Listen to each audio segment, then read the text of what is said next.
kami anak-anaknya besar di Cipanas. Jadi papa punya anak 6, 4 lahir di Kalimantan, 2 lahir di Cianjur. Lalu kami dibesarkan oleh papa mama di Cipanas. Papa dulunya nelayan dan akhirnya jual kapal di Kalimantan dan akhirnya ganti usaha menjadi toko sembako dulu, toko kelontong, lalu akhirnya toko elektronik, sempat juga toko sepatu, sepeda. Tidak mudah bagi papa mama untuk membesarkan 6 anak yang notabene adalah berderet-deret kakak, beda cuma 1 tahun, 1 tahun, 2 tahun, 2 tahun.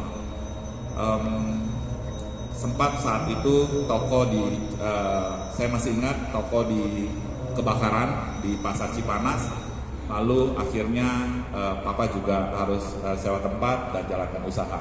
Tapi yang menarik bagi kami waktu kami kecil, kami ini sekeluarga adalah non-Katolik, Romo.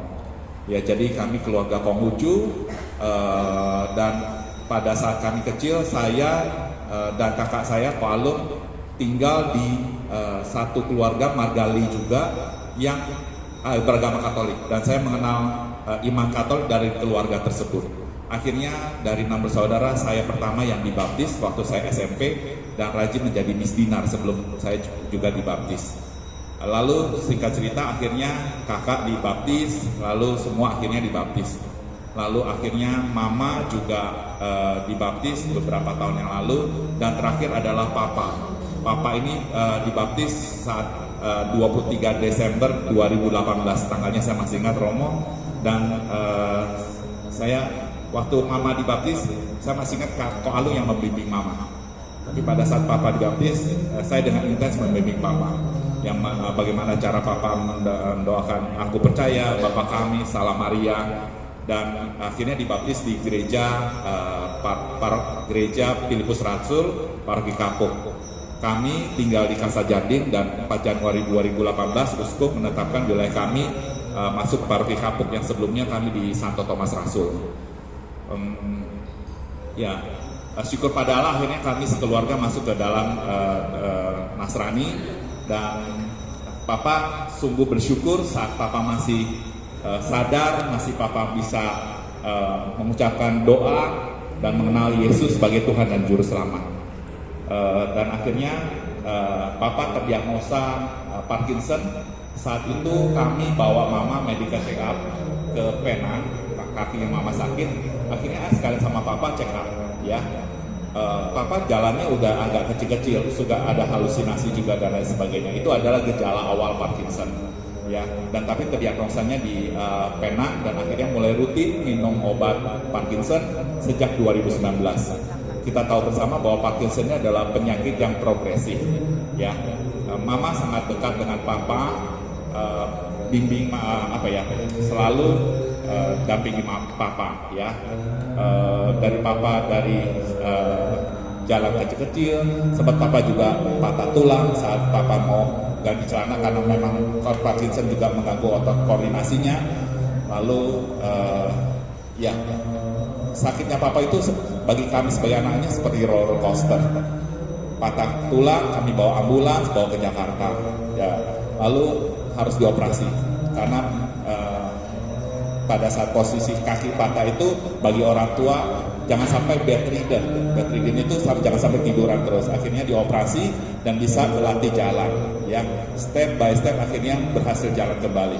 Tapi Parkinsonnya juga makin lama makin progresif, ya. Dari awalnya berjalan lalu harus pakai kursi roda, ya.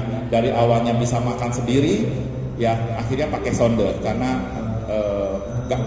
gangguan koordinasi untuk menelan sehingga jangan sampai tersedak, ya. Waktu itu mama sama papa masih bisa ke gereja di gereja Ratu Para Malaikat di Cipanas. Papa suka pingsan, ya, waktu sebelum terdiagnosa sakit Parkinson, ya.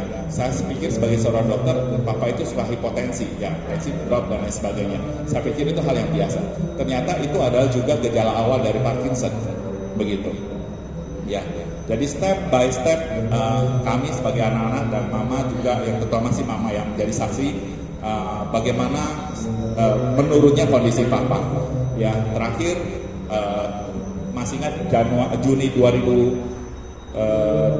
saat kami juga merayakan ulang tahun Papa, akhirnya ternyata Papa kena Omikron, ya. Dan akhirnya kami dari Cipanas bawa Papa ke Jakarta dan dirawat di Rumah Sakit Geraha Kedoya. Sempat saat itu kami sekeluarga sudah bilang siap-siap. Tapi syukur pada Allah, Papa sehat kembali. Oksigen yang harusnya 15 liter per menit, akhirnya step by step bisa lepas oksigen.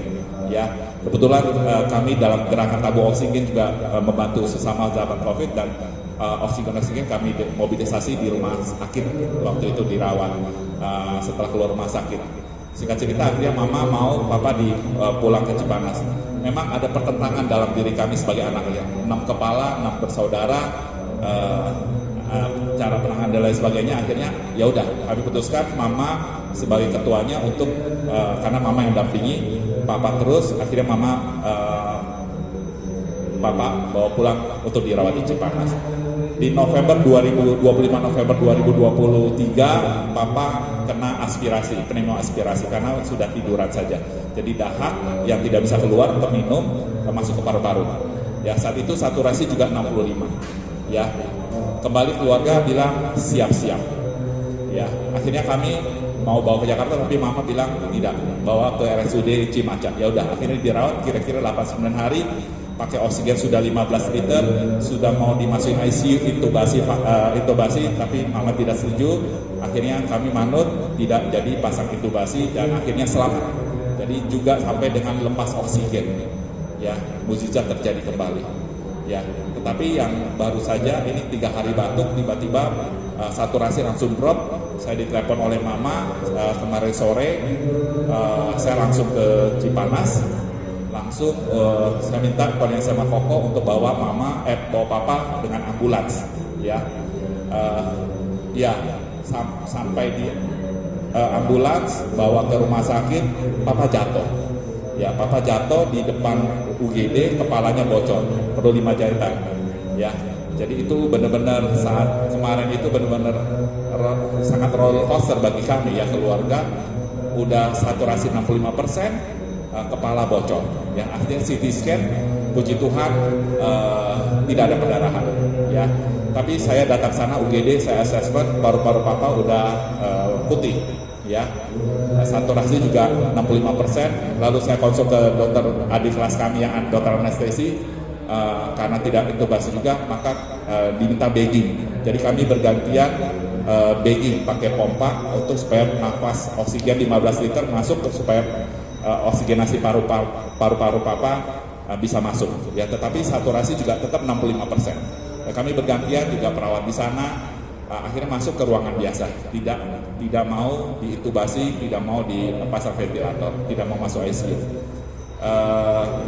Masuk ke ruangan jam 11 malam, kami bergantian sampai jam 3 sore, jam 3 malam subuh tadi. Mama jam 11 sudah pulang, ya, karena kami tahu harus jaga kondisi fisik Mama juga. Akhirnya kami Suryani Hartadi Falum temani Mama pulang, kakak kami. Lalu jam 3 saya secara medis sudah tahu bahwa kalau pernapasannya seperti ini, saturasi seperti ini, sudah siap-siap. Memang siap-siapnya sudah beneran ini, ya. Akhirnya jam 3 pagi saya bangunkan Suryani dan juga perawat kami, Samuel di belakang sana untuk bantu bangunin karena Papa sudah, saya tahu sudah waktunya, ya. Akhirnya saya berdua tadi bertiga menyaksikan Papa sampai nafas terakhir, begitu. Dan kami bangunkan Mama untuk pelan-pelan supaya juga tidak panik dan lain sebagainya untuk kembali ke rumah sakit umum daerah Cimacan. Dan Papa meninggal jam 3.55 subuh tadi pagi. Ya, pengalaman roller coaster dalam hidup yang kami alami, dan saya sebagai seorang tenaga medis, ya saya tahu bahwa bagaimana proses sampai titik nafasnya dan lain sebagainya. Tapi untuk menyampaikan kepada keluarga dan lain sebagainya, kadang saya juga harus pendam karena memang supaya tidak membuat ini. Karena saya terlalu detail diumumkan di grup keluarga, ini bahasa kedokteran, jumlah dosis obat dan lain sebagainya, mereka pusing. Ya. Tapi ya tentu semuanya mau memberikan yang terbaik buat papa ya. Ya satu kesaksian kecil, papa kami banyak teladan yang kami belajar dari papa, dan kami bersyukur sebagai satu keluarga kami sudah dibaptis dan menerima Tuhan sebagai Tuhan dan Juru Selamat. Terima kasih, Tuhan berkati.